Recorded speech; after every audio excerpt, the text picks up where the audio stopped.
हमारे चरणारविंद भक्तवृंद स्वामी श्री प्रभुपाद की जय। श्री सनातन भद्र रघुनाथ श्री जीव गोपाल सर्वोत्तम प्रभुपाद की जय। सुबह श्री कृष्ण चैतन्य प्रभु वैष्णव श्री वासुदेव गौर भक्तवृंद की जय। श्री राधा कृष्ण गोपीनाथ श्याम राधा कुंडी गोवर्धन की जय।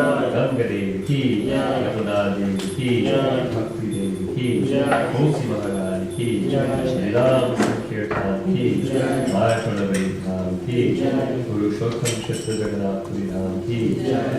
Lord, glory to the Son of God, glory to the Son of God, glory to the Son of God, glory to Shri Shri Guru Radha, glory to Shri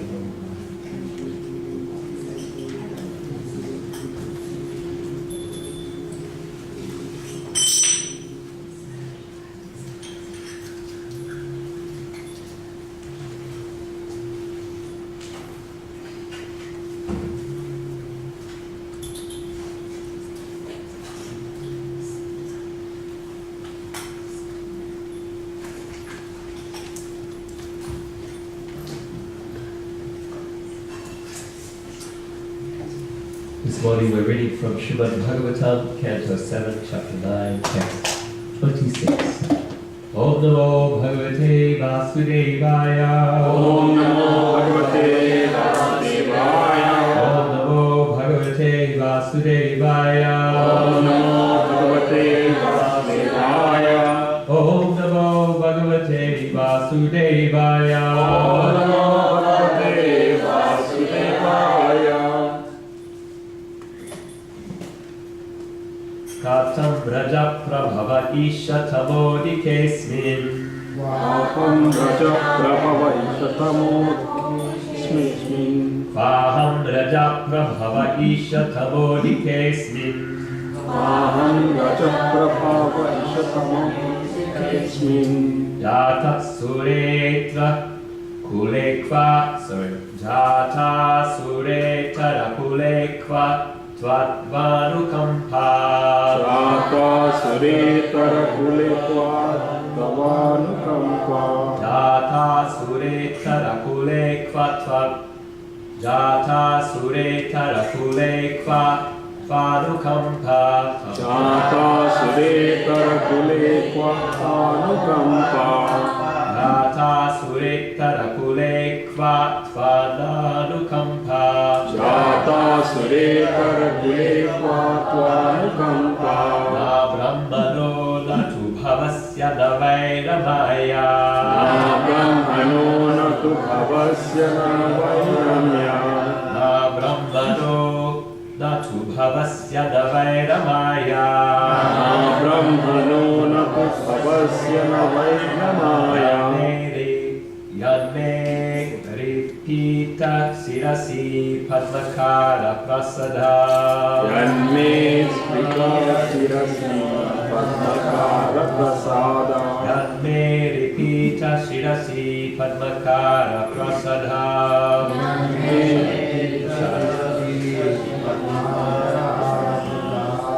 Vaham Raja Prabhava Isha Tamodikesmin. Vaham Raja Prabhava Ishatamodikesmin. Jata Sureta Kulekva Tavano.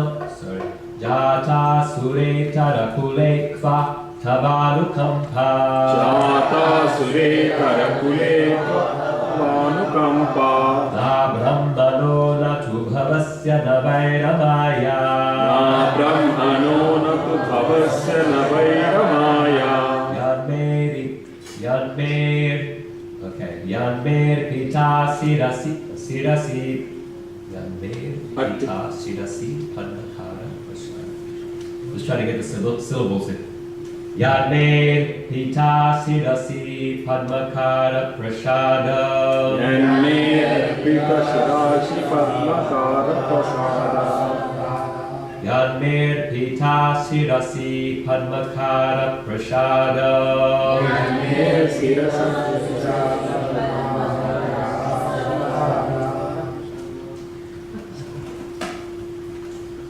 Vaham Raja Prabhava Isha Tamodikesmin. Vaham Raja Prabhava Ishatamodikesmin. Jata Suretar Kulekva Tvanukampa. Jata Suretara Kulekva Tvanukampa. Na Brahmano Natu Bhavasya Navairamaya. Na Brahmano Natu Bhavasya Navairamaya. Yanme Pita Sirasi Padmakara Prasada. Yanme Pita Sirasi Padmakara Prasada. Vaham Raja Prabhava Ishatamodikesmin. Vaham Raja Prabhava Ishatamodikesmin. Jata Sureta Kulena Kavatavannukampan. Jata Suretara Kulekva Tvanukampa. Na Brahmano Natu Bhavasya Navairamaya. Na Brahmano Natu Bhavasya Navairamaya. Ripita Sirasi Padmakara Prasadam. Yanme Pita Sirasi Padmakara Prasada.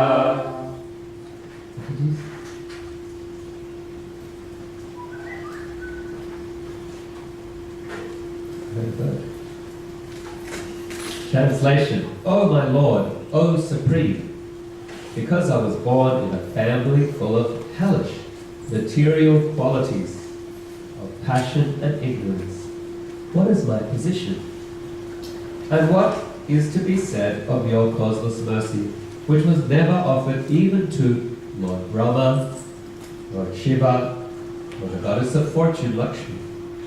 You never put your lotus hand upon their heads, but you have put it upon mine. Purport by Srila Prabhupada. Pralhad Maharaj was surprised at the causeless mercy of the Supreme Lord, the personality of Godhead.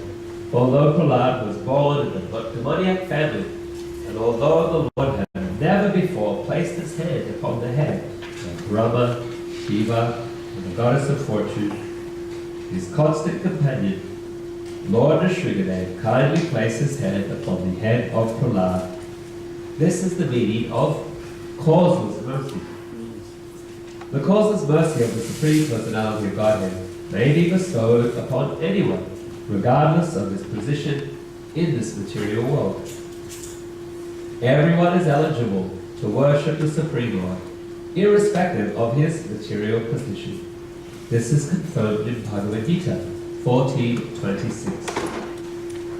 Mam chayo bhavicharana bhakti yogena sevate sagunam savatitetam brahma bhuyaya kalpate. One who engages in full devotional service, who does not fall down in any circumstances, at once transcends the modes of material nature and comes to the level of Brahman. Anyone who engages in continuous devotional service to the Lord is situated in the spiritual world and has nothing to do with the material qualities, Sattva-guna, Rajaguna, and Tamaguna.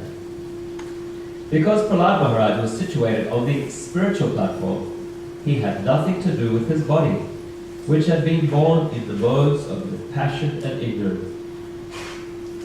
The symptoms of passion and ignorance are described in Srimad Bhagvatam 1-19 as lust and hankering, tada rajas tamobhava, ko kama lo bhadayas chaye. Pralhad Maharaj, being a great devotee, thought the body born of his father to be born of passion and ignorance. But because Pralhad was fully engaged in the service of the Lord, his body did not belong to the material world. The pure Vaishnava's body is spiritualized even in this life. For example, when iron is put into fire, it becomes red hot and is no longer iron but fire. Similarly, the so-called material bodies of devotees are fully engaged in devotional service of the Lord, being constantly in the fire of spiritual life, have nothing to do with matter, but are spiritualized. Srila Madhvacharya remarks that the goddess of fortune, the mother of the universe, could not get mercy similar to that which was offered to Pralhad Maharaj, for although the goddess of fortune is always a constant companion of the Supreme Lord, the Lord is more inclined to his devotee. In other words, devotional service is so great that even when it is offered even by those born of low families, the Lord accepts it as being more valuable than the service offered by the goddess of fortune. Lord Brahma, King Indra, and the other demigods living in the upper planetary systems are situated in a different spirit of consciousness, and therefore they are sometimes troubled by demons. But a devotee, even if situated in the lower planets, enjoys life in Krishna consciousness in any circumstances. Parata svata karamata. As he acts himself, as he is instructed by others, or as he performs his material activities, he enjoys life in every respect. In this regard, Madhvacharya quotes the following verses mentioned in the Brahmatarka. And Prabhupada quotes these two verses, but does not provide the Sanskrit. So, we'll chant the Sanskrit. Shri Brahma Virindradi Tri Kartat Sri Kuru Stuta Tad Anye Chak Kamadeva Sad Mukto Smritav Pi Hari Bhakto Chataj Jnane Shukecha Niyamena Tu Parata Svata Karmatuva Na Katat Kanchit Tad Anyata. Om Gyanativrandasya Gyananjana Shalakaya Chakshurunmilitam Jena Tasmai Shri Gurve Namaha Mukam Karoti Vachalam Ogulam Gayate Girim Yatprabhatamaham Vande Shri Guru Nidatarinam Shri Rupa Shri Sanatana Bhattaraguna Shri Jiva Gopal Bhatta Saraguna Shri Chaitanya Mano Vishtam Sapitam Deva Bhutale Swayam Rupa Kadamayam Dadati Swapadantikam Namo Mahavaranyaya Krishna Prema Pradayate Krishnaya Krishna Chaitanya Namne Gauratviche Namaha He Krishna Karuna Sindhu Dinabandhu Jagatpate Gopesha Gopika Kanta Radha Kanta Namostute Tapta Kanchana Gaurange Radhe Vrindavaneshwari Vrishabharu Sute Devi Pranamami Hari Priye Hare Krishna Krishna Krishna Hare Hare Hare Rama Rama Hare Hare Tavasmi Navikadanta Kamana Manasahira Krishna Kante Tavai Vasmi Yuvame Bhagatir Mama Govinda Balame Radhe Partiye Tamaham Sada Pariyayati Janatu Govindo Mantrayasa Radhe Vrindavanadi Shehi Karuna Pritavadini Kripaya Nijapadam Dasyam Mayam Pradiyatam Tavai Vasmi Tajivami Vayavina Tividyaya Devi Tvam Nayamam Sharanam Jigam Vanchakalpa Turubhyascha Kripa Sindhubhyaivacha Adhitanam Pavanebhyo Vaishnavebhyo Namo Namaha.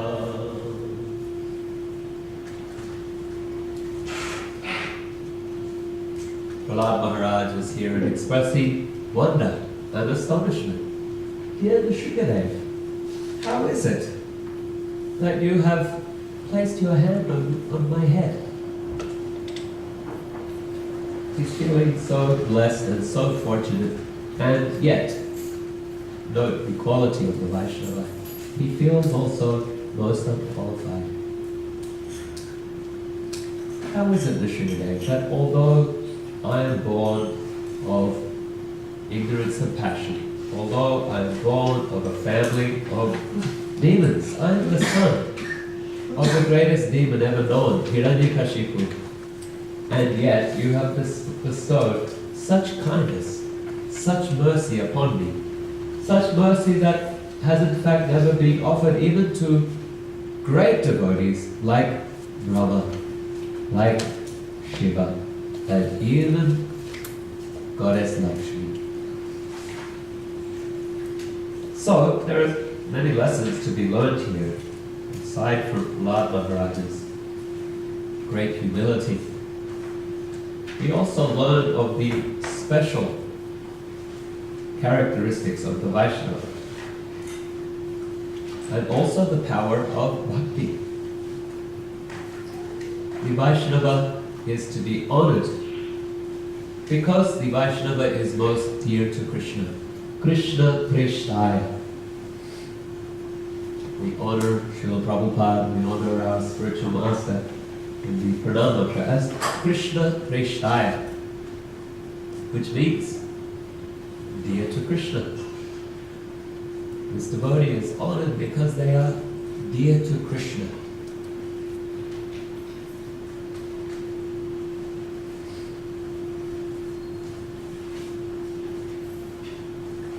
this dearness of the devotee to Krishna makes the honor that we offer to the devotee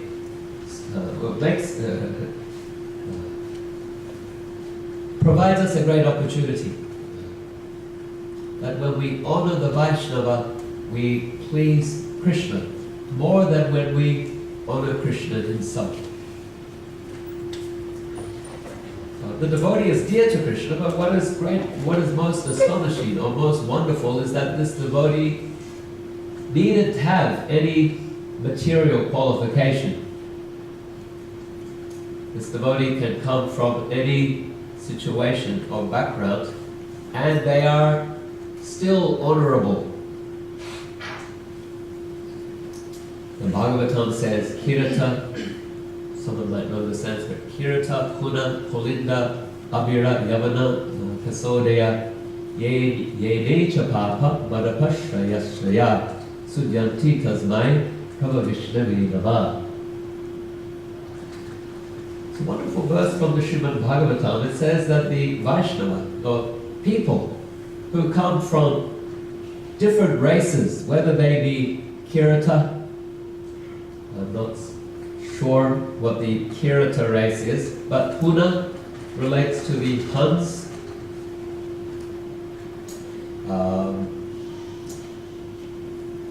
The Germanic tribes, they refer to as the Huns. Kasha, that relates to the Chinese. Yavana, that relates to the Turks. The Greeks, the Turks, similar area.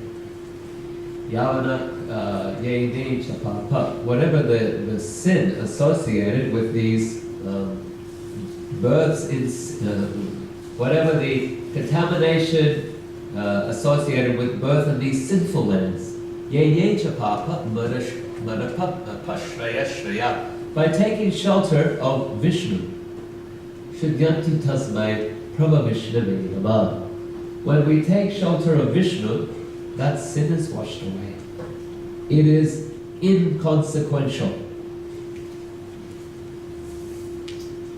It is inconsequential. It is meaningless. It is regardless. It is no longer regarded when one takes shelter of Vishnu. How? How can this be so? How can this be possible? You know, when Srila Prabhupada first returned to India with his Western disciples, there was much concern amongst the Orthodox communities. Are these really Vaishnavas? Can these Westerners, these Yavanas and Malechas and Punas and so on, can they really be regarded as Vaishnavas? They come from such sinful backgrounds. So much passion and ignorance in their backgrounds. They are born not by any Garbhodana samskara. They are born purely out of lust. And they are brought up eating meat. Their parents have been eating meat, they themselves have been fed meat. Their parents are drinking wine, being intoxicated, they are brought up drinking that. So much sin surrounding their existence. How can they be respected and honored as Vaishnava? Because the Vaishnava, Krishna Preshna, is even more honored than the Brahmana. Such an honorable position the Vaishnava has, even more highly regarded than the Brahmana. And yet, these people, they are being now wearing the tilak and the sika and the dhoti, chanting Hare Krishna. Are they really Vaishnavas?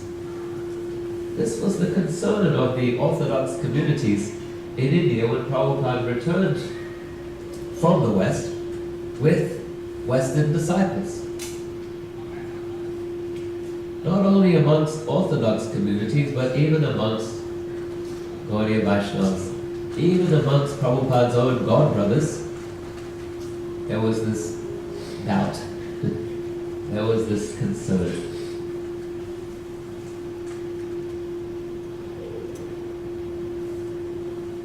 And Prabhupada, he would sometimes invite his godbrothers to his temples, Mayapur, Vrindavan, Krishna Balaram Mandir, Mayapur Chandra Mandir, Mayapur,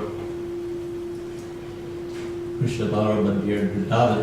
And he would have his disciples cook and serve food, prasadam, to his godbrothers, and he would watch their discomfort as they were served prasadam. This is food offered to Krishna, and he would see their discomfort as they are being served prasadam. Sometimes they would refuse to eat. Prabhupada understood, they are still seen from the material perspective. But Prabhupada's question to them was very simple. Do you have faith? Sridyanti tasmaya prabhavishnave namah. Do you have faith that when someone surrenders to Krishna, they become purified? Do you have faith that when someone engages in Harinam and Harikatha, those sinful contaminations are washed away? Or do you think that the power of material contamination is too great to be purified through Harinam Sankirtan? That's the crucial difference here. Where is our Shraddha? What is the level of our Shraddha? Haridas Thakur says, not just Sudhanam, but even by Namabas, sins are cleared away and mukti, liberation, can be awarded. Even by chanting unconsciously, without the intent to chant. What was the position of Ajamil when he was calling out his son's name, Narayana? He was not chanting with any intent of pleasing the Lord. But nonetheless, he was purified by that chanting. Haridas Thakur gives the example of the Mohammedan who might be bored or gorged by a boar, a wild boar in the jungle. If a wild boar attacks with their tusks, it can be lethal. And so the Mohammedan might shout out, Haram, Haram, which apparently means abominable, abominable. Nothing worse than to be killed by a pig. Because pigs are most unclean, particularly in Islam, apparently. The pig is not at all highly regarded. So haram, haram, as they die at the death of a pig, a boar.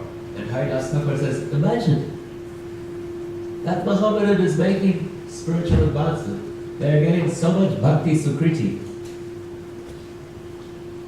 by that chanting. They are being purified even though they have no intention of chanting the holy name at all. How wonderful. So Prabhupada's question to his godbrothers and his critics was, well, what is more powerful? Harinam or Pap?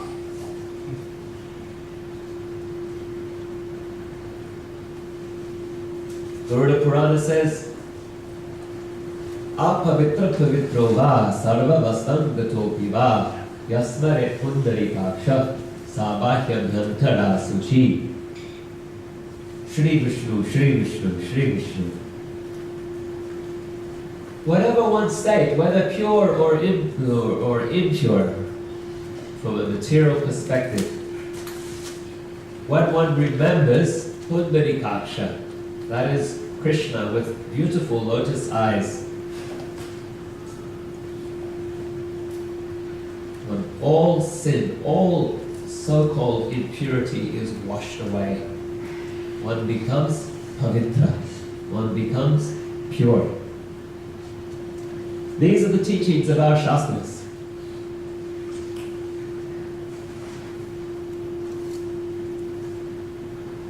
And that was Prabhupada's argument to his critics. The Shastra tells us this very clearly, but the problem is that we are lacking in faith. We don't believe that Harinam can be that powerful. Yes, it has some power, it will purify. But it can't be that powerful that it will purify completely. Surely the material contamination of a low birth is so much more significant. Pralhad Maharaj proves that not to be the case.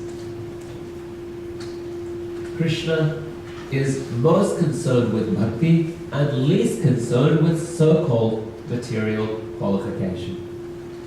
He is least concerned with the so-called perfection of the material arrangement and most concerned with the power of bhakti itself. Where was Vidura's high birth? Vidura was born as the son of a Sudrani and a king.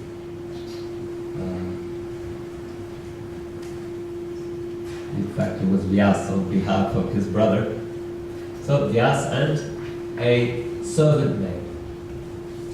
He was therefore not allowed to claim any title or any right to the throne. He was a servant maid's son. And yet, he was most dear to Krishna. He was Krishna Krishna. Krishna Krishnaya. When Duryodhana invited Krishna to his palace for a grand feast, and Vidura invited Krishna to his very humble home. He is a Sudra's son, Sudrani's son, a servant maid's home. He doesn't have any grand facility. Krishna, will you come to my home? Whose home did Krishna opt for? Whose home did Krishna decide to have lunch or have his dinner in? It was Vidura's. He snubbed Duryodhana's invitation. The grand Kuru court, the best cooks, the best food in all of these. This is the family of it's an imperial family. Krishna snubbed that invitation and decided instead to go to Vidura's home. Vidura was so excited to receive Krishna in his humble home.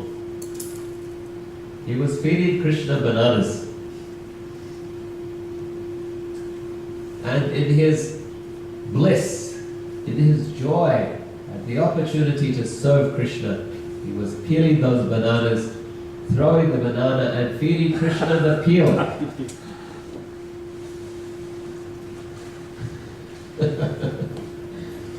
So blinded by his love, throw the banana, give the peel to Krishna. Krishna was eating it. He didn't care for a banana or peel. He was accepting and enjoying Vidura's love.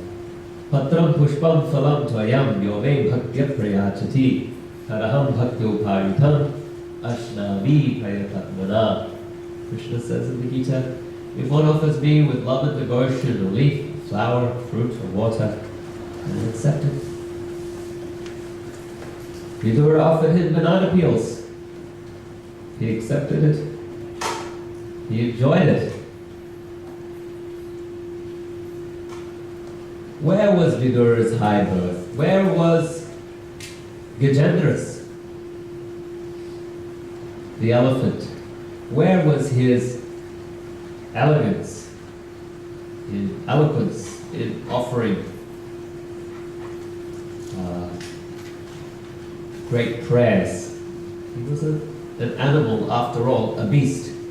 But he remembered prayers from his previous birth. And so he plucked a lotus flower, held it into the air. Vishnu, Krishna, this is for you. Krishna accepted that. He came flying on his Garuda carrier and delivered Gopinath.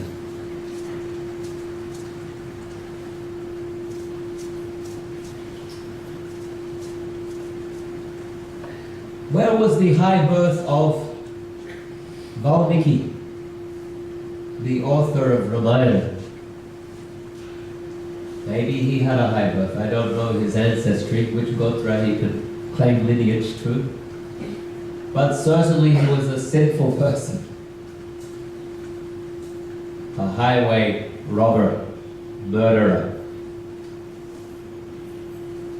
And yet we all revere his writing, that is the Ramayana, Valmiki Ramayana, as Shastra. How was he purified? By chanting Ram Nam. His intention, in fact, was not to chant Ram Nam, but to chant the name of Mara, death. Narada, such an expert teacher, when he saw that Valmiki had an aversion to chanting the holy name, that he said, that's fine. Can you chant the name of death? Valmiki was all about death. Sure, I can do that. Mara, Mara, Mara, Mara, Mara, Mara, Mara, Mara, Mara, Mara, Mara, Mara. Mara, Mara, Mara, Mara, Mara, Mara, Mara. He became so absorbed that the ants built a nest over his body. Narada returned to find his disciple, and where is he? All he could see were ant nests, but he heard the chanting of Ram Nam coming from those ant nests. Ah, there he is, my disciple. Fully absorbed in Ram Nam.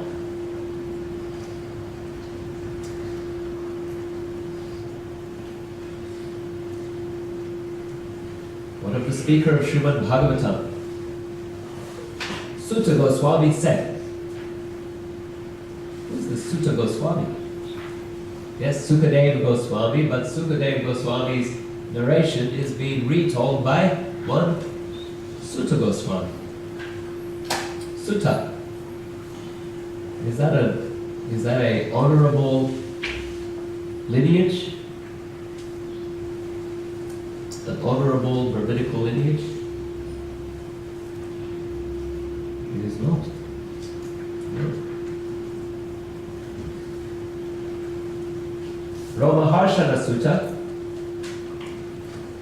he was speaking the Veda. Balaram had to punish him because he became overly proud. Sutta means charioteer. It is a sutra verse.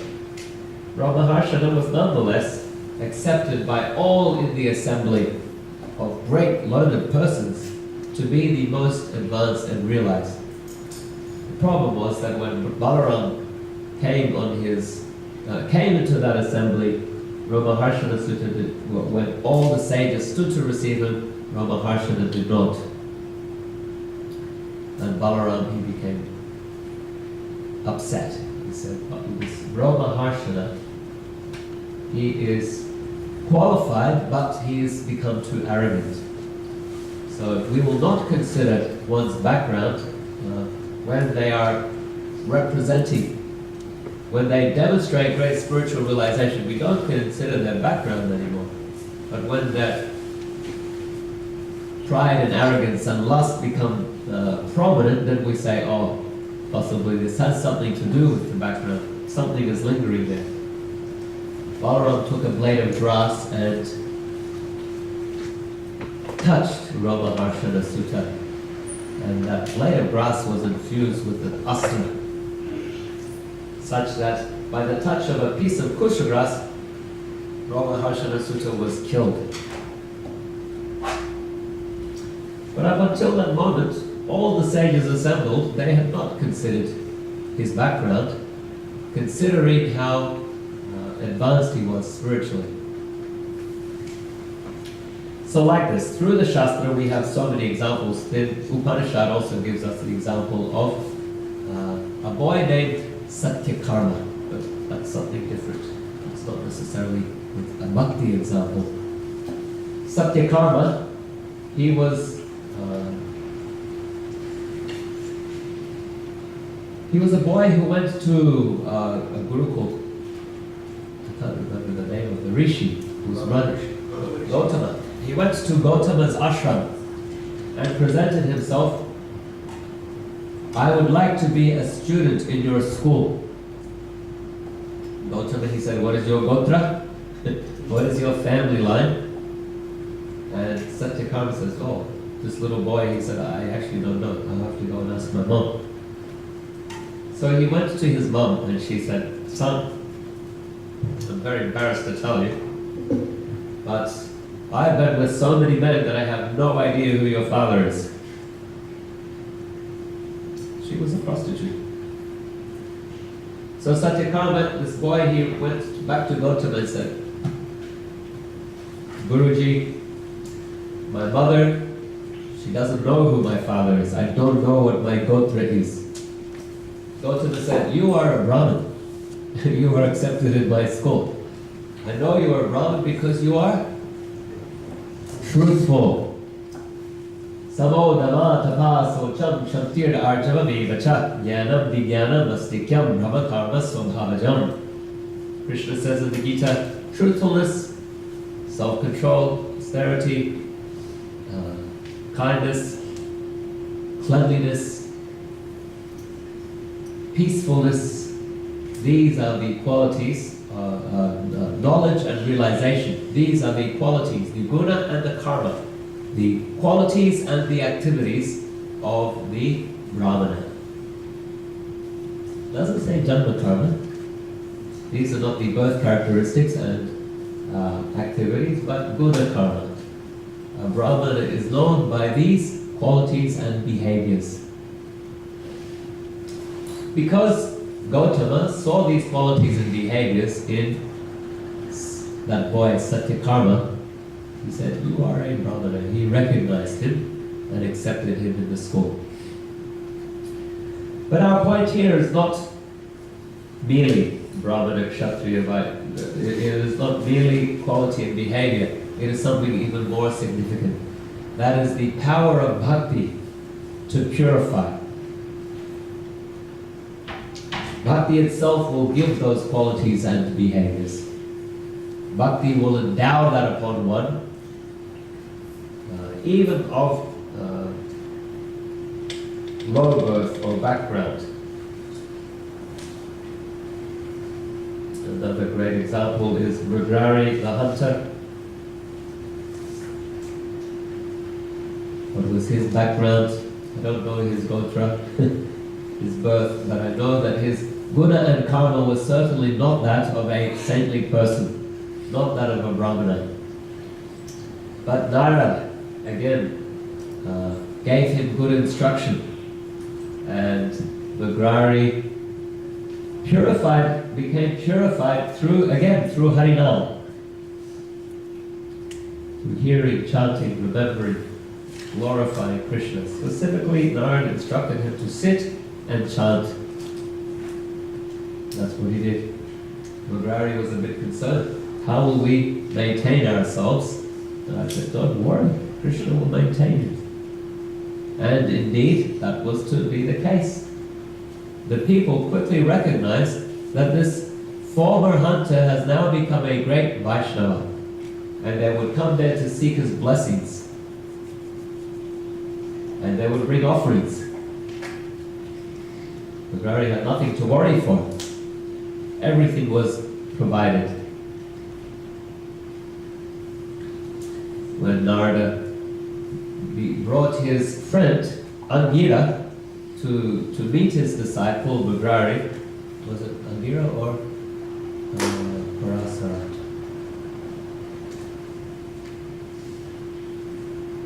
Might have been Parasarat. It was Parasarat.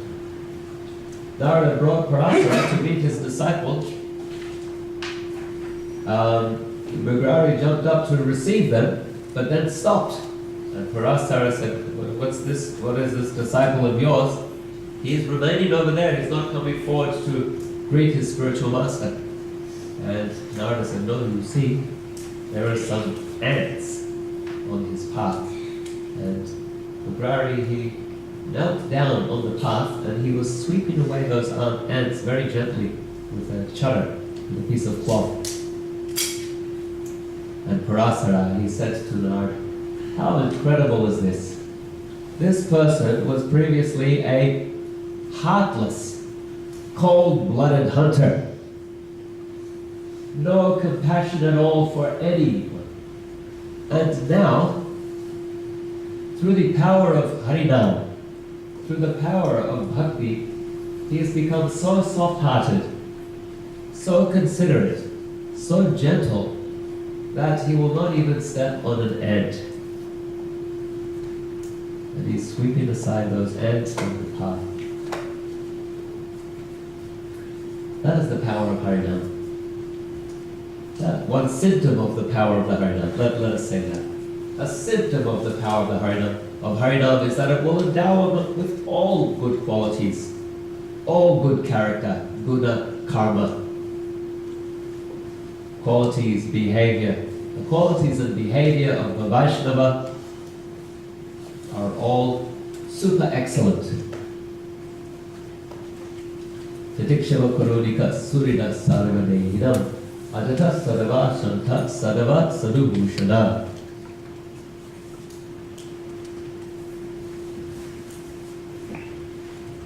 Patience, mercy, that is kindness, to see all living entities as one's own friend,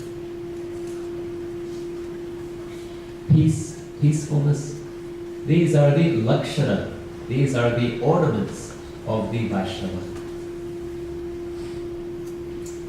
That's a list given to us by in the Srimad Bhagwatam. Chaitanya Charitamrita gives a list of 26.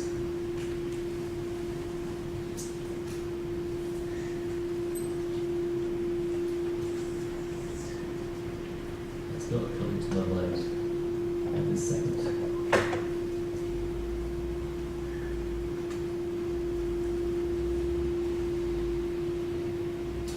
So, we should not be surprised at the power of bhakti, at the power of devotion.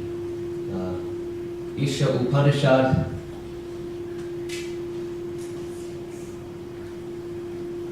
describes Krishna, describes the Supreme Lord as,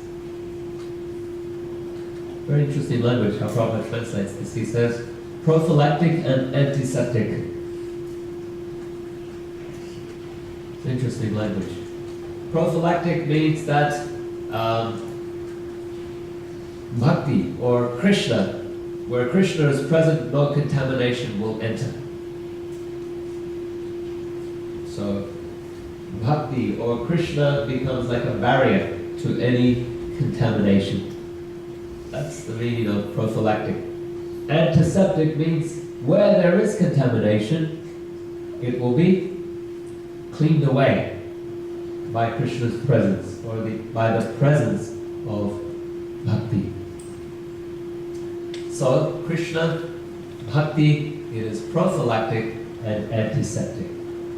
Any condition, any person, any background can be purified by Harinam, can be purified by Hari Kirtan, by Hari Katha, by Bhagavat Shravan, by Sadhu Sangha, by Vaishnava Seva. All these processes or practices of bhakti, they have the potency to purify even the most contaminated, debauched situation. So, Pralhad Maharaj is a wonderful example. The son of the greatest demon ever known, but receives Harinam Diksha, we can say, while in the womb of his mother, Kayadu. Staying in the ashram of Narada Muni, he is purified. He had some bhakti sukriti from a previous life, that facilitated that, but nonetheless, by hearing from Narad, by receiving Narad's association, he became purified and is honored as one of the greatest Vaishnavas. Pralhadas Chavidekyanam. Krishna says in the Gita, of all the deities, of all the demons, I am Pralhad. So we will conclude here. Any comments or questions?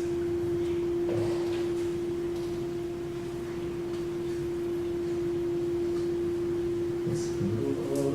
Pralhad is like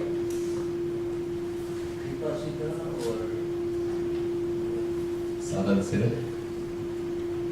like there is two one is like one is let's say Sadhasita, Kripasita, there is one other. Generally we speak of the two as contrasting. We contrast the two. The question was, is Pralhad Sadhan Siddha or Kripa Siddha?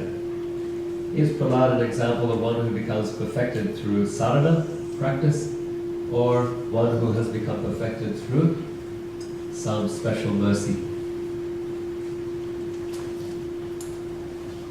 The reality is this: I have not heard a specific description in relation to Pralhad. The reality is this: we all depend on both. Yeah? It is artificial to bifurcate these two processes. It's very rarely ever one or the other. It's always the combination. Vishwanath Chakravarti Thakur explains Yasoda Maya's binding Krishna with ropes. She's always 2 inches too short. Yeah? 1 inch represents when she's finally able to bind him, those 2 inches somehow they're magically, the length appears. And our acharyas say that those 2 inches that are deficient or were necessary for her to bind Krishna, and necessary for all of us to bind Krishna, are our endeavor and Krishna's mercy. When we make endeavor, Krishna is merciful. Our endeavor alone is not sufficient. In fact, it is worthless. But our endeavor combined with Krishna's mercy, anything is possible. Yeah? So we are all Sadhan Siddha, Kripa Siddha. Some of very unique, special cases, a fish that took some Manavasadam and ascended into Vaikuntha, you could say, wow, that's Kripa Siddha. Because we didn't even know what it was doing. But otherwise, generally, it's a combination. We make effort in sadhana, but we understand that our effort alone is not enough, never sufficient. We are always depending on Kripa. Kripa Vidya, Koroe Dase, Trinapeka Atidina.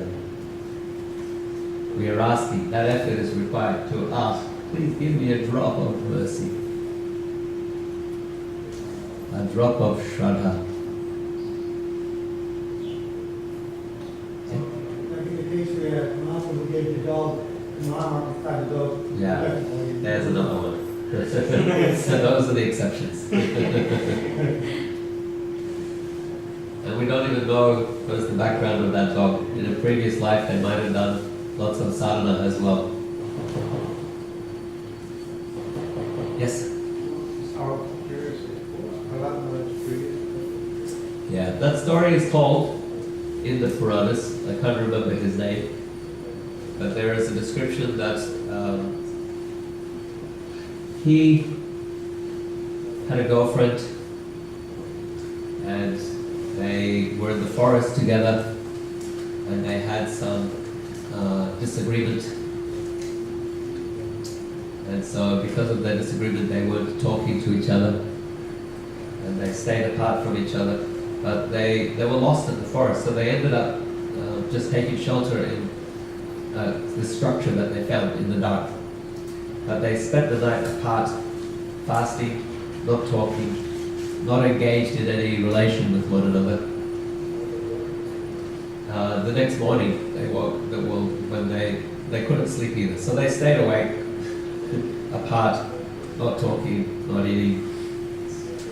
And the next morning, it became apparent that that was a temple of Narasimha, or of Vishnu, at least. Yeah, and the date had been Narasimha Chaturdasi. So they got the benefit of fasting, staying up all night, and not talking in the mode of Radha in the Vishnu temple on Narasimha Chaturdasi. They got benefit for that. So that's Agyata Sukriti. That's a story that is told, and if you read books like the Gita Mahatmya, you will find lots of examples of accidental devotional service. People accidentally, I'm trying to think of one, someone recites they're reciting the chapter of the Gita each day, and then a lion eats them, but then the lion gets the benefit that person was chanting. I can't remember it all. It's pretty wild. There's lots of stories like that in books like the Gita Mahatmya and others. They're interesting stories, and they extol the glory of the power of practices such as chanting and remembering Vishnu. But we shouldn't make them the principle of our spiritual life. Accidental going back to Godhead, or accidental receiving some blessing, it's nice. But our focus should be on a regular sadhana, bhakti practice. Beg your pardon? It's a high risk practice compared to the norm. Yeah. Okay, you think in terms of risk-benefit analysis. Yeah. So we take encouragement from stories like that, but most of the Shastra is directing us towards a sadhana practice. So that's where we should be putting most of our attention. But always depending on mercy, always depending on grace. Yeah? Whenever Krishna appears, even Bhagwatam appears, or maybe all the incarnations, whether it's Lord Ram, the Lady Bhagavatam, setting up over there, but in Narasimha, like this, a lot of like Bhagavatam appears. Yeah, good question. So, let us see.